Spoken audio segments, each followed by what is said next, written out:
Subscribe பண்றீங்களோ இல்லையோ ஒரு லைக் மட்டும் கொடுத்துருங்க. ஓகேங்களா?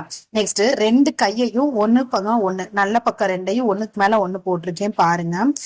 கை குடஞ்சு கட் பண்றதுல நிறைய பேருக்கு டவுட் இருக்கும்.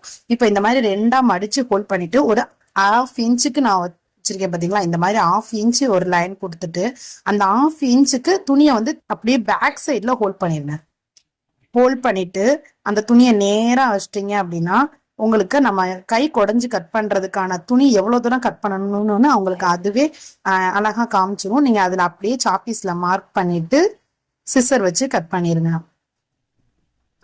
மார்க் பண்ணி காட்டுறேன் பாருங்க. இது வந்து ரொம்ப ஈஸியான ஒரு மெத்தடு. கை குடஞ்சு கட் பண்ணணும் அப்படின்னு விருப்பப்பட்டீங்க அப்படின்னா இந்த மாதிரி நீங்க கட் பண்ணீங்க அப்படின்னா அவங்களுக்கு வந்து ஃபினிஷிங் லுக் வந்து அழகா இருக்கும் பாக்குறதுக்கு. அவ்வளவுதாங்க. கை குடஞ்சு கட் பண்றது ரொம்ப ரொம்ப ஈஸியான ஒரு மெத்தடு. இதை ட்ரை பண்ணி பாருங்க. அந்த குடஞ்ச இடத்துல வந்து நம்ம ஒரு இன்ட்டு மார்க் கொடுத்துக்கோங்க. அப்பனாதான் அது ஃப்ரண்ட் சைடு வரணும் அப்படின்றது வந்து நமக்கு வந்து புரியும். ஓகேங்களா?